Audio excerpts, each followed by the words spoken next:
We also have like 3 questions still on Zoom. I thought those were maybe we're going to integrate the questions into the Dharma talk or something. Or? Would you be able to read the questions? Yes, I can do that. Them to do. Okay, so the first question. Sometimes during the retreats or Dhamma talks, my mind rebels and becomes anxious, chaotic, and aversive or fearful. I don't understand why it happens, because the Dhamma path is the most important to me. Moreover, I don't see much sense in worldly life any longer. Lately, I practice a lot and generally I'm calm, but sometimes these kinds of emotions come unexpectedly and are not under control. Would you be so kind to give me some advice on how to deal with it and help me understand where it comes from? I'm confused about it. Second question. So I've heard statements like, there's no such thing as bad meditation, which can give me quite a bit of comfort and motivation to continue practice amidst doubt. On the other hand, I've heard, don't be sloppy meditator. Where is the line between these two statements? Or is it just one of those things where one needs to be their own teacher and pick one based on circumstances? And the third one, lately I've been thinking a lot about the possibility of becoming a monk. It seems to me that if one takes the teachings of the Buddha seriously, this appears to be the most sensible thing to do, especially since I feel like I'm no longer finding much meaning in daily life, even though my situation could arguably be considered ideal in many ways. At the same time, the decision to become a monk seems so significant that I find it difficult to take this idea seriously. I wonder to what extent such an idea might be a fantasy and a means of avoiding facing my daily life and its difficulties, what is often referred to as spiritual bypassing. How can one differentiate between these two? Thank you. 3 quite different questions. Shall we just begin with a few comments on those? Okay, yes. And are there a few from yesterday too? I don't think so. I think this is great. Okay, so yeah. So all at once or one at a time, or is there one question here? There's one question. Random comments, perhaps. Then this last point about not finding meaning in daily life. First thing that popped up for me is if one is, actually, taking on, especially if one's considering monasticism. I mean, one's beginning to take on actually making everything in daily life practice. Then the whole thing becomes meaningful, and those two are uniting there as a first step. Anyway, that was just a suggestion for a first step, and that will likely lead onward.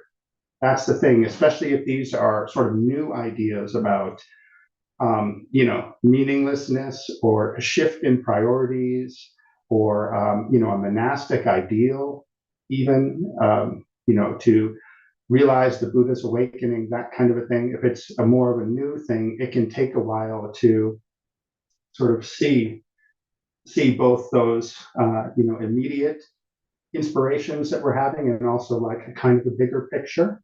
So that's another thing, to include both. Sometimes just what the specifics of my immediate inspirations are that are giving rise to those kinds of thoughts and feelings, and also taking a step back into a bigger picture. And that's when the view might begin to clarify a little bit. Like, and once one, why wait to ordain as a monastic? And then you get there, and the first day they say, okay, now make everything in your daily life your practice. Guess I could have started that 2 years ago. And things might have got more meaningful along the way. And my practice would have developed and my view would have clarified. So that's just one comment. Yeah, exactly. It's like practice is not just sitting on a cushion or doing walking meditation. It's in everything that you do.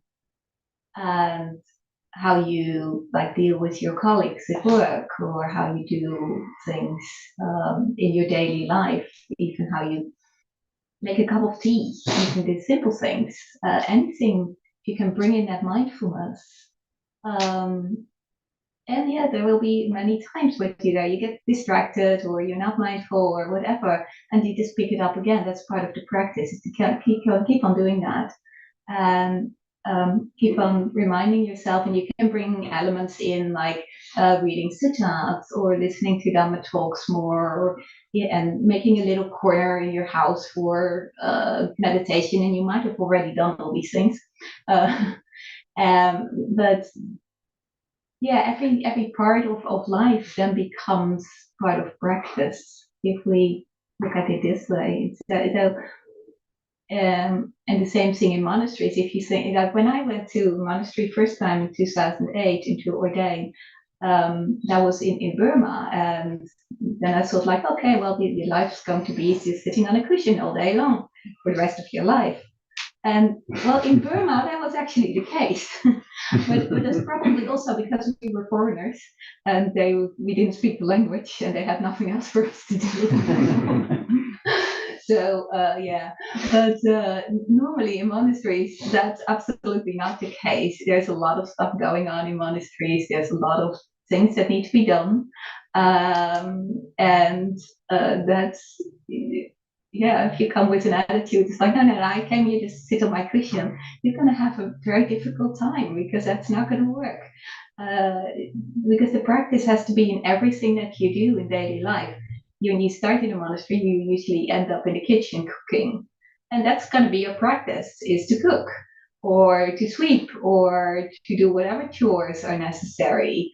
And put as much love and kindness into every little thing that you do. So yeah, you can start at home with doing that. And like Ajahn said, it's like, if you start doing that after a while, maybe like make your home your monastery for a little while, and then just see how that happens, and what works and what doesn't work, and see how you feel about that. And then at some point you'll get some more clarity on what you want to do and where you want to go. And maybe you will conclude that yes, you want to become a monk, and that becomes such a strong calling that that's what you're going to work towards. Or you decide, it's like, no, this is my practice right now, and that's okay. So yeah, we don't start with that. Ajahn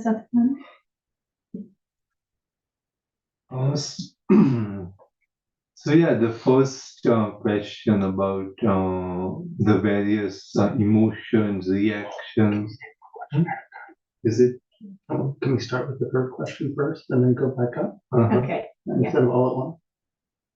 Okay. Is it okay? That good? Yeah, absolutely. Yeah.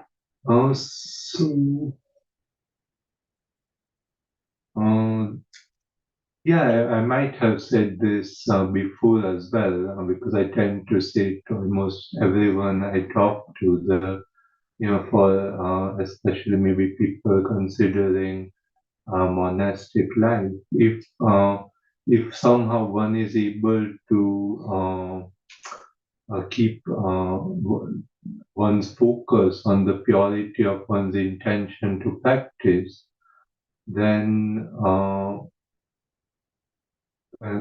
and then allowing the sort of external conditions to work themselves out in their own time. I feel that to be the most helpful approach when considering such decisions, because then if one does decide to ordain, then all what tradition, what monastery, what teacher, etc., then it would that a decision would come from a place that is much more in tune with one's own needs at a particular time. Whereas if one approaches, it from a point of view of reading the suttas and thinking, oh, it says, it's good if one should ordain, or if one approaches it from a sort of idealistic point of view, maybe at the start one is feeling very inspired, but then when that inspiration it tends to inevitably go away. So then, what happens after that? Whereas, as whenever Vimala was saying about if one is able to bring the practice here and now and keep that as the primary focus, then whatever one's external conditions, one can still continue to practice. And then when one does, if one does go to a monastery, then one can just continue to practice in that form. So yeah, it's allowing that decision to come in its own time rather than forcing it. And then also, I suppose that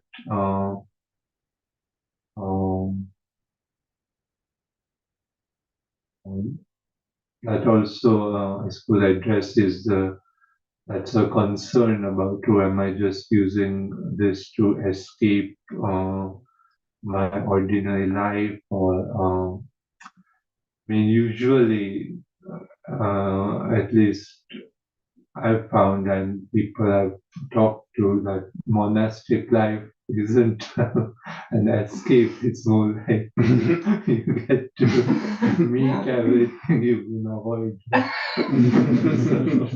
So yeah, so that's what comes to mind. You want to lead off on the second question again? So I just read it again, just in case. So I've heard statements like there's no such thing as bad meditation, which can give me quite a lot of comfort and motivation to continue practice amidst doubt. On the other hand, I've heard don't be a sloppy meditator. Where's the line between these two statements? Or is it just one of those things where one needs to be their own teacher and pick one based on circumstances? Well, personally, can I? Go for it. Yeah, personally, I don't think that these things are mutually exclusive. It's not like one or the other. Quite often, it's like when people say bad meditation, it means that their meditation is not like this lovely, quiet, calm state of mind that they would like to have. That there's a bad meditation, or how they, when they say, oh, I've got a bad meditation, means that they're maybe distracted a lot, or there might be a lot of thoughts, or a lot of feelings instead of emotions, or whatever are coming up that they feel is like, this is not right meditation. Right meditation is just sitting very lovely and quiet and in complete bliss on my cushion.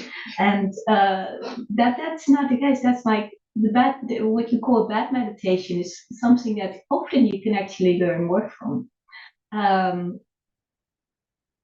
And all these things that might come up, here are teachers. They can stay with all these whatever yuckiness is coming up with mindfulness, and bring also some love and kindness towards all these things in there. Don't try to go, oh, I don't want this. Then you bring negativity upon what's already there. So you bring extra negativity into it. So it is part of the meditation. Whatever is happening when you're sitting on your cushion is part of the meditation. The only thing when I would say is a bad meditation is when you don't even try to sit on your cushion or do the practice. If you're talking about the general, if you just give up, that would be a bad meditation. But anything else can be used as a teacher. Anything that happens in our lives, anything that happens on our cushion, anything in our walking meditation, anything that happens in our daily life is a teacher, and is all part of practice. So yeah, don't be a sloppy meditator and think that meditation is only when everything goes well and is lovely. And Adjan? Yeah. So where to draw the line? Mm-hmm. Well, there's a line drawn on water. There's a line drawn in sand. And there's one chiseled in stone. This is a very good point, and especially it depends on where our practice is at. But initially, we want the practice to be, somewhat fun, somewhat enjoyable, somewhat like rewarding or fulfilling, especially in the short term. Because yes, they do have this, there's this saying, what's the best kind of meditation? What's the best practice? The one you do, right?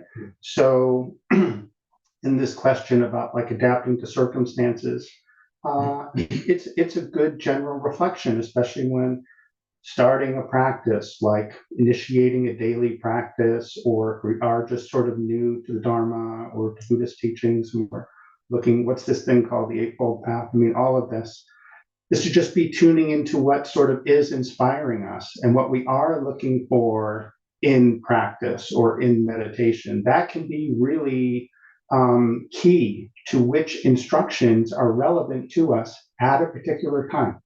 Some instructions which are relevant for the initial stages of establishing a practice, well, we're going to outgrow those. They're just in very similar ways that we outgrow. And then a next set of instructions will be relevant. A lot of that does have to do with the extent to which we are sort of clarifying what our priorities are. Like if one is, or what our inspirations are as well. Like what sort of overall view to say Buddhism we are inspired by.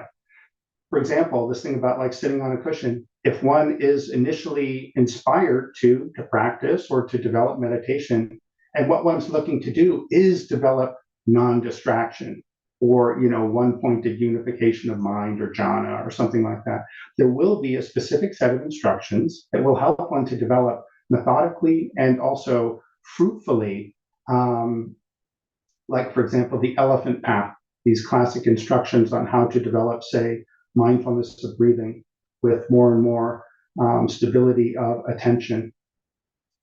So that's sometimes when we hear this, don't be a sloppy meditator, because frankly, we see so many meditators or practitioners, year after year goes by, decade after decade goes by, and they're really not getting fruits of practice because in some way or another, either they may not have received sort of clear or methodical or timely instructions or been able to implement them and carry them out. And that is quite unfortunate, because often we can get a bit burnt out or disheartened, disenchanted if we feel our practice isn't bearing fruits.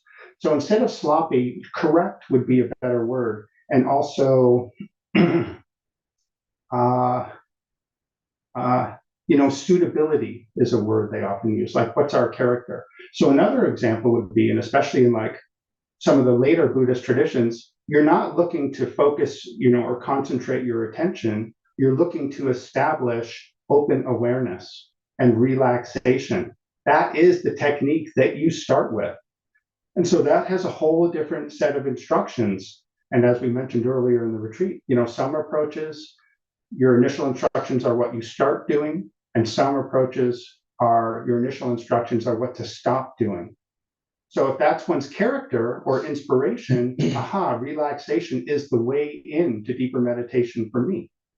Then, being loose, being casual, not being, overly controlling or micromanaging, and having relaxation sort of be a gateway, or open awareness be a gateway.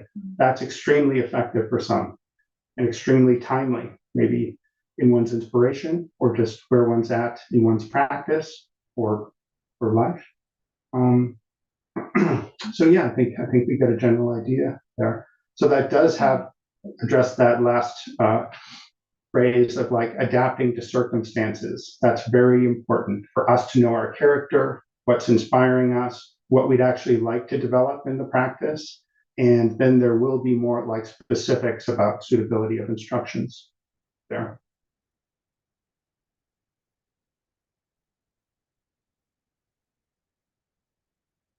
So I believe, if I remember right, Jan Brahm would often mention in his talks about this that there's no such thing as good meditation or bad meditation, because any so-called good meditation we might have is a sort of result of all the effort we may have put into the so-called bad meditation. Bad meditation in the sense when Vimal was describing about it not being peaceful, the mind being agitated or restless, or a lot of sloth and torpor.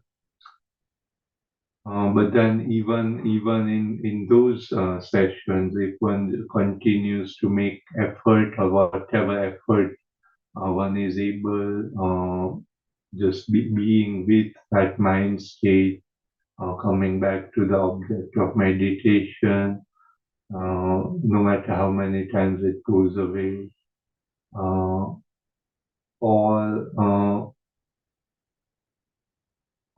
maybe there's a sort of the mind wanders away and one doesn't notice for a long time, but then one notices and then bringing it back, or however it may manifest in any particular instance, but so then on a subjective level, I suppose it's pointing to the fact that on a subjective level, we can't always judge, what may be happening under the surface.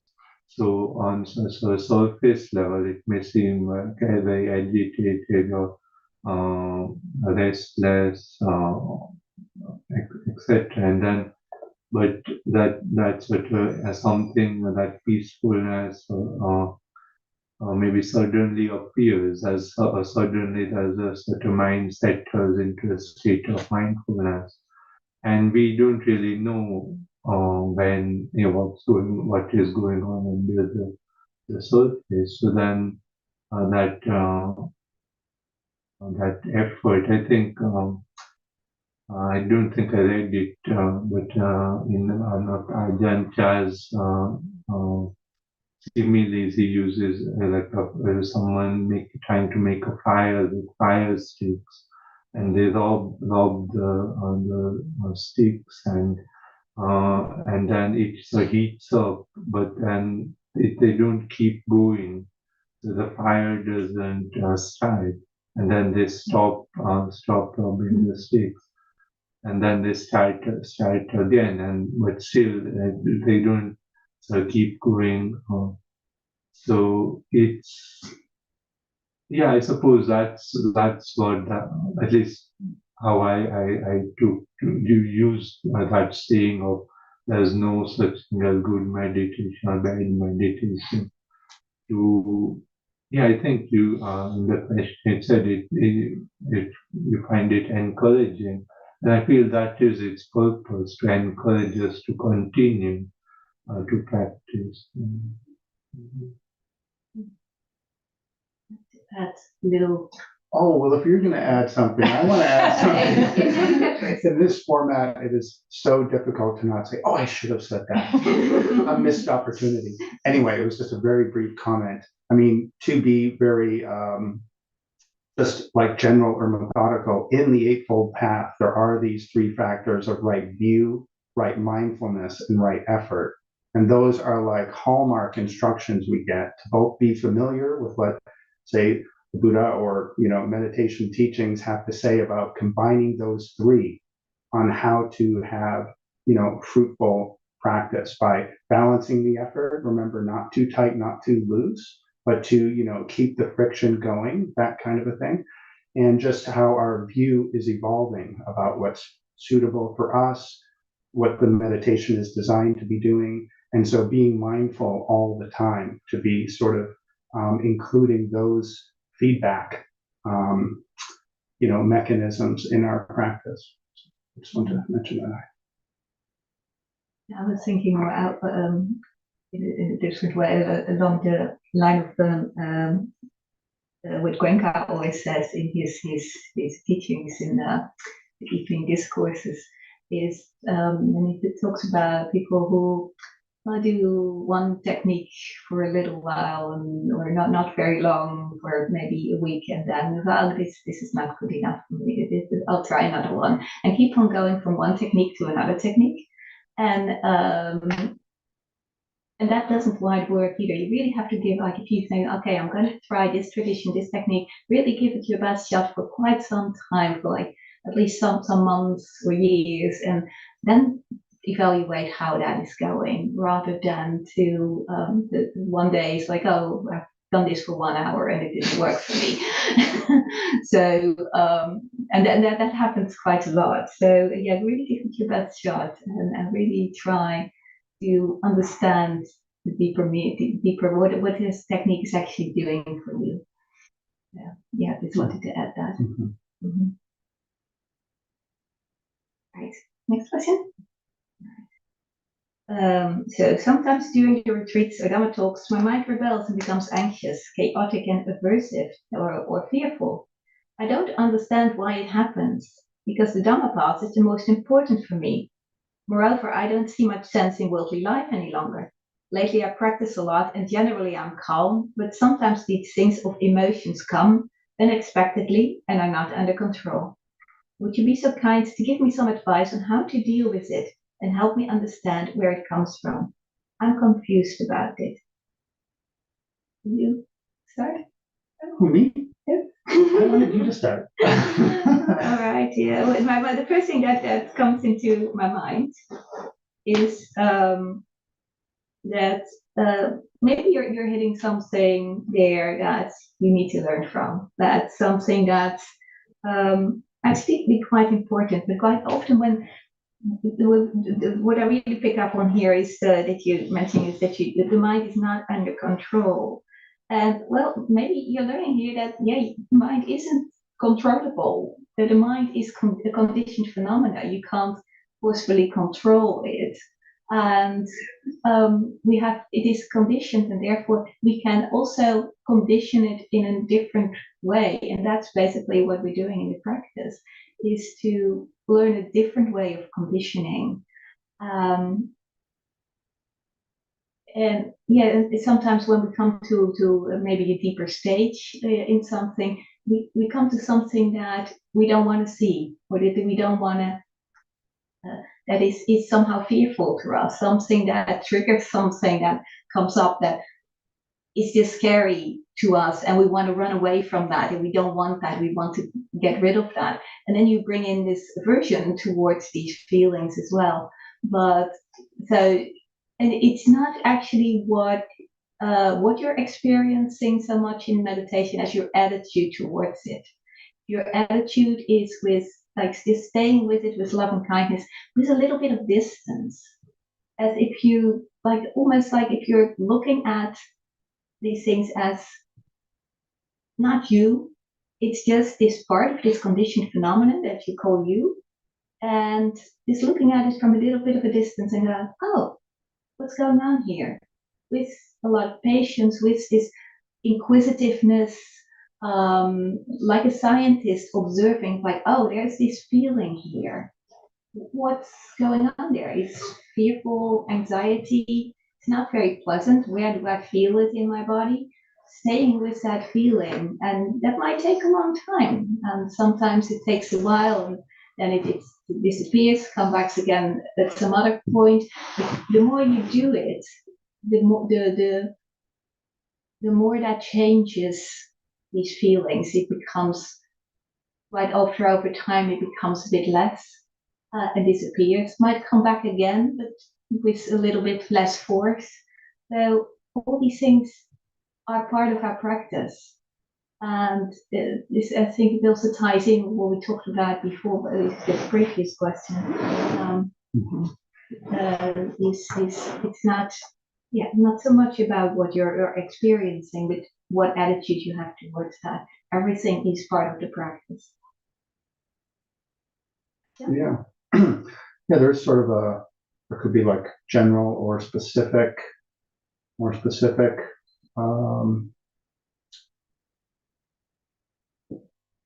Insight that could be clarifying the confusion here. Like, for example, if we do notice like a particular pattern, I guess it doesn't mention specifically like what is it in the Dharma talk or in your Dharma reflection that tends to be provocative. Mm-hmm. Is there a pattern there that something seems to bring up some anxiety because, frankly, the Dharma is designed to be provocative and to be showing us. So that could mean it's working. It's really flagging something that maybe we are generally in avoidance of or don't want to be confronted of. So that's the Dharma is definitely designed to be like flagging somewhere. Hey, look, this is where I've got some, grasping and some suffering, just to be as generic as possible.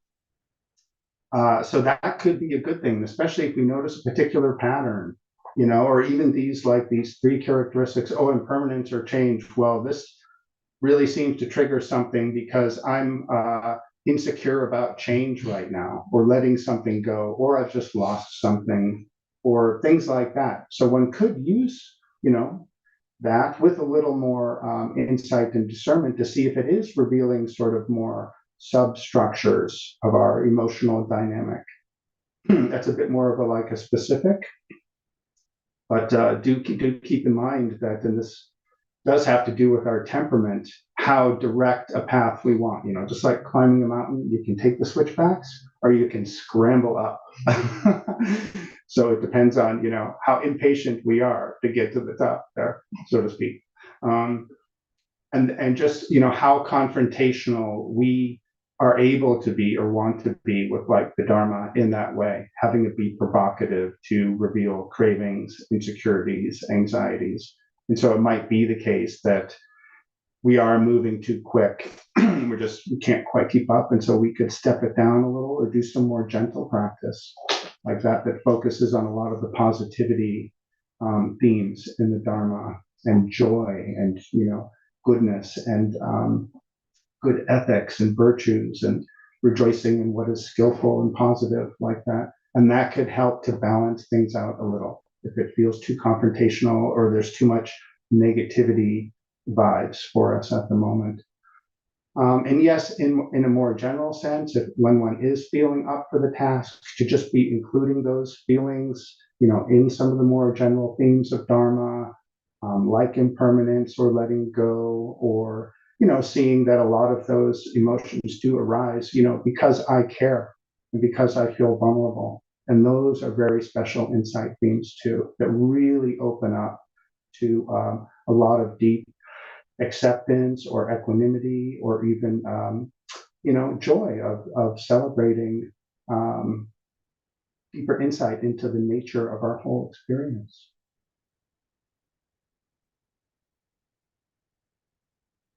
Yeah, it's. I suppose it's what sort of approach one takes to Dhamma talks. Because, say, for example, if you're listening to a lecture about some topic, or then it's more the content that is important to note, noting what is said, learning something new. And of course, Dhamma talks can have that sort of aspect to them. But at the same time, especially being at the monastery, one hears all sorts of Dhamma talks. Some are very inspiring, some are very boring. They maybe keep going on, and then you feel, oh, but it's like what sort of what is this form called the Dhamma talk, which seemingly one person is talking and then we are just sitting there listening. But I believe Ajahn Chah, I don't remember exactly, but he said something like, when listening to Dhamma talks, just allowing the mind, turning the attention inwards and looking at what the heart is doing. So as whatever the person is presenting, saying, then that brings, resonates in various ways, and it's sort of it's more turning that focus on what are the reactions, what are the responses that arise in one's own mind in relation to this whole circumstance, the whole context of listening to a particular Dhamma talk. So then it becomes less important, if it's more inspiring or even if it's boring, then one can. It's still observing, one's reactions. Oh, why is this not finishing?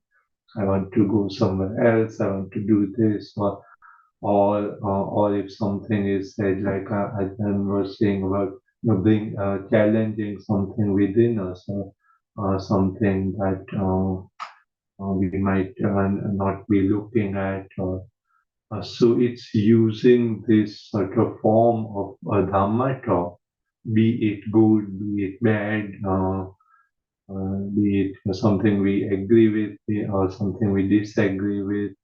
It's more using it to, it's like something that's supporting us, and then these bubbles burst, and we see what's in them, using them to examine the mind. So then, in a sense, it's not even necessary to know, believe it was like, why do these feelings arise? So it's not really necessary to know why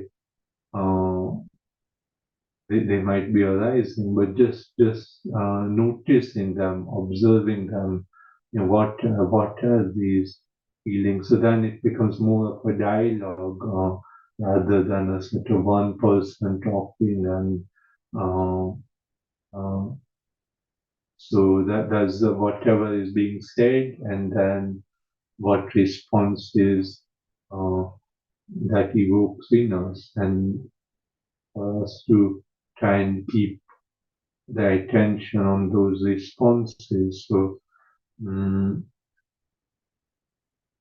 yeah, that's what came to mind with regard to that question. So at Yansha, I used to give like Dhamma talks that could be very, very long, like 5 hours or so. And so that would evoke a lot of emotion. Probably boredom is one of them, at least. But yeah, he did that for a specific reason also. Bathroom pain. Bathroom pain, yes. Also, the Buddha said, sorry, No. Okay. just the Buddha did say that listening to Dhamma talk is one of the auspicious occasions one can gain awakening. And in many instances in the suttas, the Buddha is giving a Dhamma talk or one of the disciples, and someone there will be very receptive. And some of the key words they use are like indicative. They have their attention, or their heart is sort of poised to receive liberating instruction like that. And of course, if you're a Buddha, you pick up on that. So that might incline the instructions to be very, very pithy and imminent. But in general, it is highly regarded in the traditions that listening to a Dharma talk, one can actually gain a genuine awakening insight.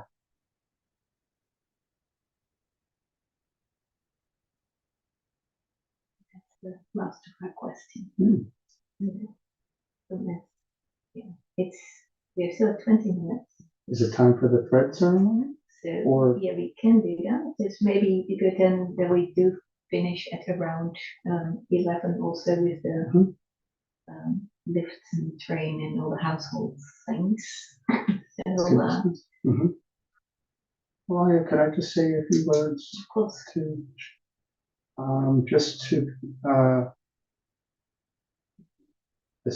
We're now coming to our, celebration ceremony where we'll do some of the Jayanto, some of the victory chanting, and I will bestow the ceremonial retreat thread so that we have as a reminder. It's actually a superpower bracelet. Anytime you tug on it, you can go back into your retreat mode, deep meditation. Try it. But so it is, a time for us to begin to share. And I guess we can sort of ease the noble silence. Yes.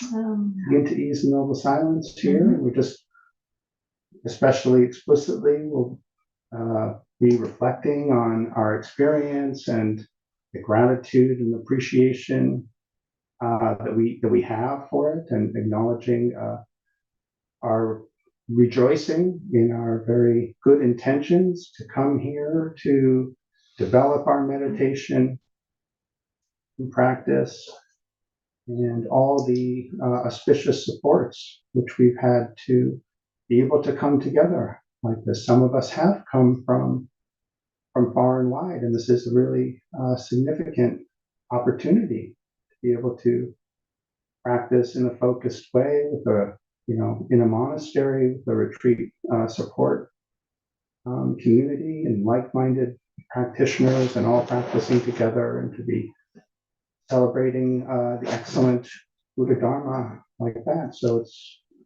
many auspicious circumstances, and not the least of which Venerable Aya Vimala, who has her charisma and merit have established this monastery, Tiborian, and with the probably the excellent support and stewardship of the Samhita Foundation and all the members there, and also Denny, who's not here, who's really put his probably blood, sweat, and tears, but like heart and soul into building this monastery as well, much more than I'm aware of, but I'm alluding, keep hearing about. And also just to his very superb retreat meals that him and his assistants have been preparing for this retreat, as well. Everyone's been putting in service for this retreat. So yeah, and then the retreat coordination has been done almost single-handedly by Aya, as far as I'm aware, and that is no small task to be doing while you are co-teaching on the retreat and hosting visiting monastics with all their travel arrangements that don't always go as planned, and just so much, and just so yes, so much gratitude for Tiborian, Samhita, and Aya sharing her inspiration and teachings with us, and for Ajahn Santamano and all his sharing his inspiration and teachings with us, and all the good support that he is giving here to the monastic community and to Aya as well. And yes, to all of us for our excellent Dharma prioritization intentions for coming here, and all our good fruitful practice. So much sadhu anumodana.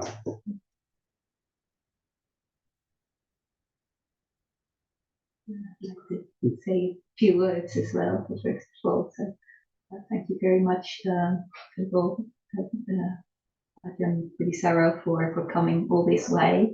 When I met Ajahn Bodhisattva in January, so it's only a year ago, in Arizona, at his going on Pindapata and having our Saturday night conversations by the fire. I was very inspired also by the group there in Dharma Treasure at the time, and so I wanted to come back because there was something there that I'd been looking for, and I came back in September, and I was planning to do a presence awareness retreat just as a participant, quietly sitting in a corner. Ajahn didn't let me do that. That would have been a missed opportunity. And it was a very small retreat, so it is like mostly for the long termers in the but it was a very, very deep retreat, and it was, for me, it opened a lot of new avenues, and it opened my eyes to some of the practices that I wasn't aware of, and that helped me incredibly and in my practice to move forward. And so I felt so inspired by that. We made a little booklet of the transcripts of that. So that's here, and there's a copy of that. So that's the transcript of all those the talks that were given during that retreat. At the time, we didn't do the team talk yet. That's what came last December in Sweden. But these are all adjunct talks of that retreat. And so I just wanted to share that with you. So we have this little booklet, and everybody can take one with someone to share there. Or you can take as many if you like, if you want to have some for friends to take with you as a memory to this retreat as well. So that's also my way of expressing my gratitude for those teachings, for that deeper Dhamma, and to be able to share that also with other people has been incredibly valuable to me. I did the formatting. Yes, I like doing that. There's also much gratitude for Ajahn Santana, who has been not only a great help here and support here on this retreat, but I very much enjoy his presence here at the monastery, and will be staying for another few months, I think. So I'm very grateful that you could come, and also our discussions and your care for for sort of social problems in the world, and how Buddhism and Buddhist monastics can contribute to helping with that. And it's also very, very valuable to see that side of it as well, because it's not just about closing your eyes and sitting on a cushion. It's about being part of the world, and we're all part of the world. Whether you're monastic or lay person, that doesn't matter. We are all living in this world, and we're not a part of that. There is it's not the world out there and we in here. It's all connected, and you cannot ignore that. And I find you embody that concept very well. Thank you.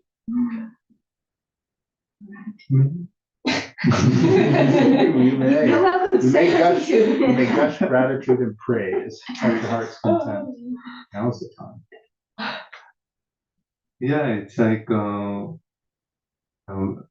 very nice to have a Ajahn Buddhist visit and do this retreat. Because when staying here, I wasn't expecting there to be an opportunity to have like a retreat time. And it does make a big difference if there's a group of people doing it. It's of course very nice, solitary meditation as well, but it's a different atmosphere, different level of support. So just for Ajahn to be here, and also that idea of like supporting bhikkhuni ordination and the offering help to this place. And then of course Venerable Vimala, I hope you are all aware, that effort to revive the bhikkhuni ordination, and then the unfortunate resistance to it among the more institutional Buddhist communities. And so what Venerable Vimala is doing, I feel is very significant, like, and also very difficult, as in like for monks, we all have like so much material support, like various places we can go to, everything is easy, and yet for people who are pioneering, making bhikkhuni ordination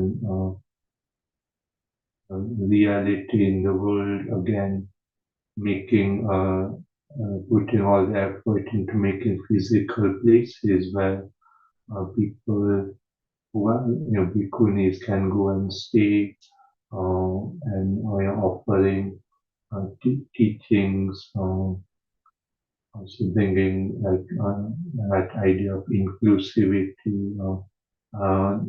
noticing the needs and qualities of marginalized groups, LGBTQ plus people, or other gender equality in Buddhism, because these aspects need institutional change as well, the material conditions whereby these things can be brought about. It's not just about having sort of nice ideas, oh, so we are all the same, or something like that. If one doesn't make the effort to change, and all of you as well who are supporting this place, and because also it depends on the lay community as well. Like, it's very nice that these various monasteries receive support, but then unfortunately maybe that's just for bhikkhus, but then it's also important. I think, but then it does also need people who are practicing as bhikkhunis, what whenever Vimala is doing, I feel is very significant and admirable. So I thank them very much. And of course, thank you for allowing me to.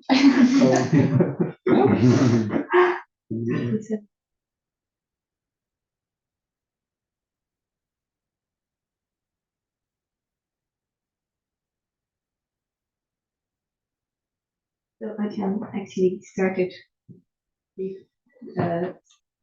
some while back now with saying that we were going to do the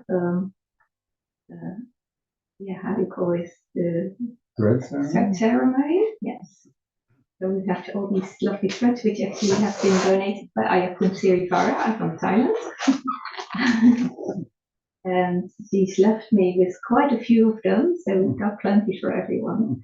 But anybody who wants to can come up and get one of those mementos for the retreat, and I'll tie them on. The Venables will chant the Jayanto victory chant. Okay, can we make one point about the precepts?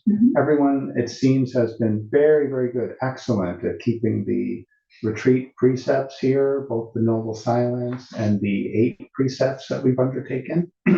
Often in this kind of a retreat conclusion ceremony or whatever, there could be a formal relinquishing of the 8 precepts, like those who feel it's more convenient to go back to keeping 5 precepts, or we don't want to keep, any precepts except, whatever they feel is suitable internally. So maybe just if we are coming up to get a thread, or now if you just want to do that inside, you can just clarify that for yourself to relinquish the precepts. It is for anyone considering taking precepts on more seriously in their life. It's an excellent thing to set aside a precept or relinquish it before breaking it, if possible, to really give that kind of sanctity and respect to this sort of ethical virtue, which we see can possibly contribute to reducing so much less suffering in the world.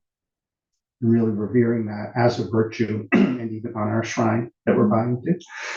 So please have some intentionality about those 8 precepts that we formally undertook, and if you'd like to relinquish them, set them aside, or scale them down to 5, or who knows, maybe now you are really ready to ordain and scale up to 227 or 311.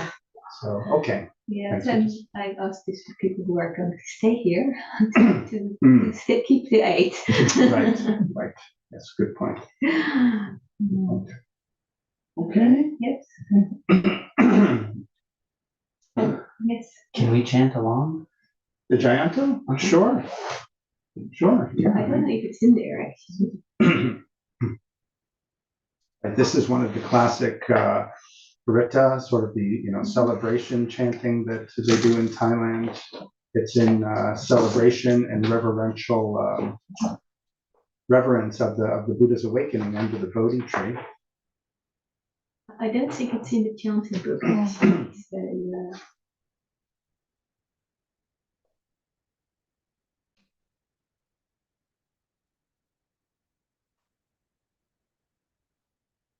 but also we can just keep in mind that spirit of rejoicing in our fruitful practice, in our Dharma inspiration, in these kinds of events, and may we have many more opportunities for good Dharma practice.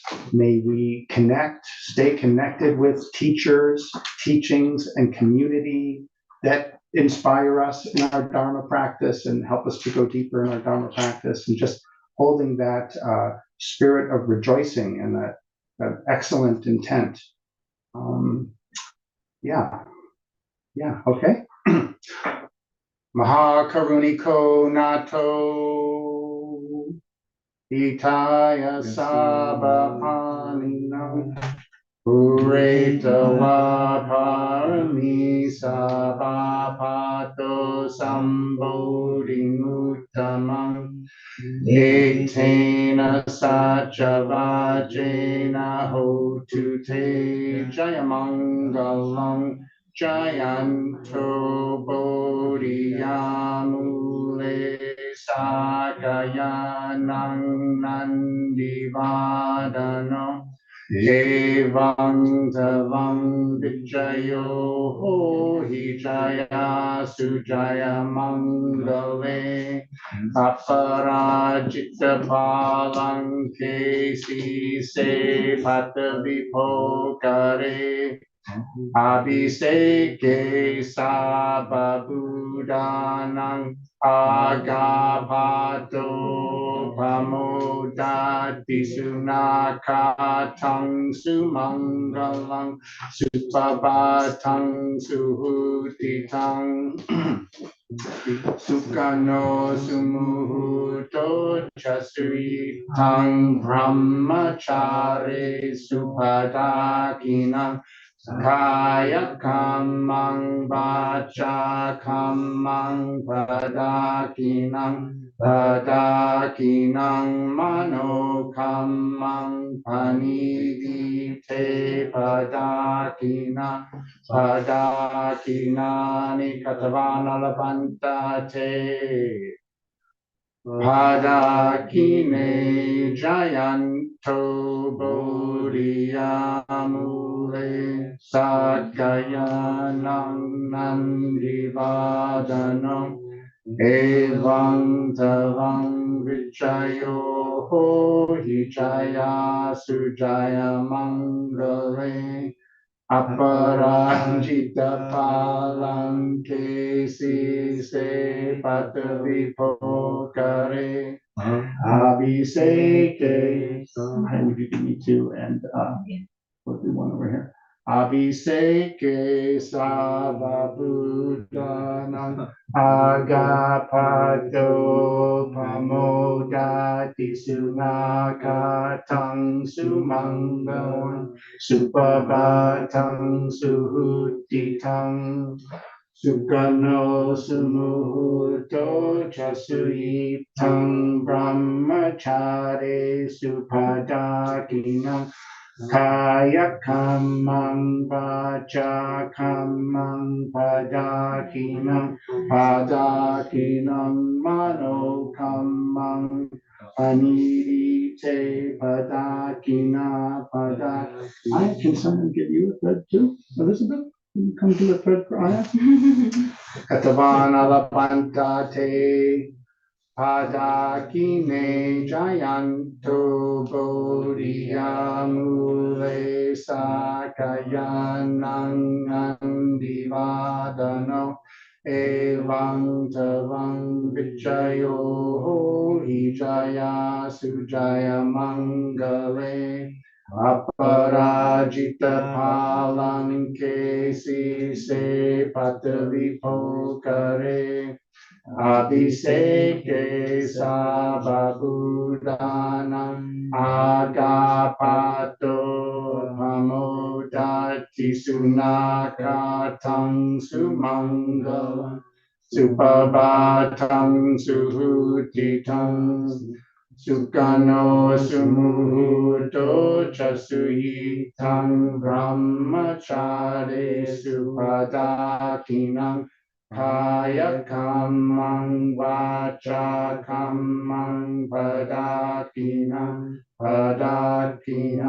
mano kamang panidite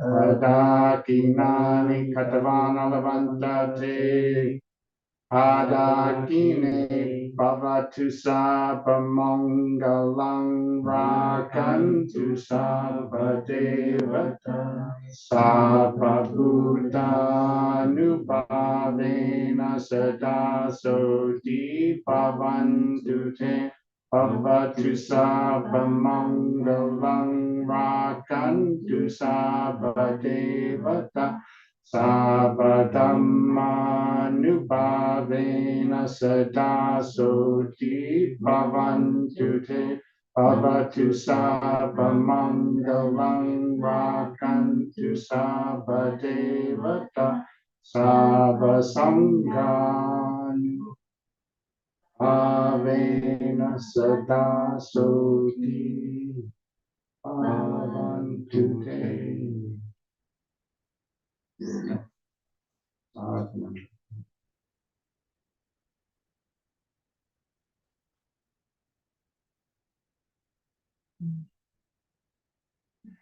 Well, thank you. We wish everyone fruitful practice. May all auspicious circumstances prevail, and may our highest aspirations be fulfilled.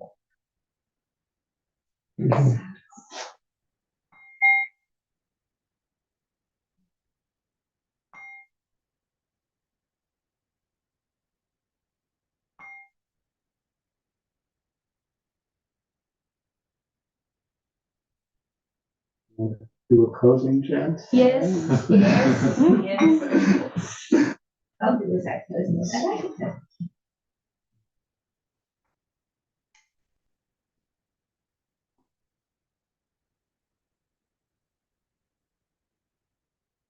Aham sama sambuddho bhagava Buddham bhagavantam abhivade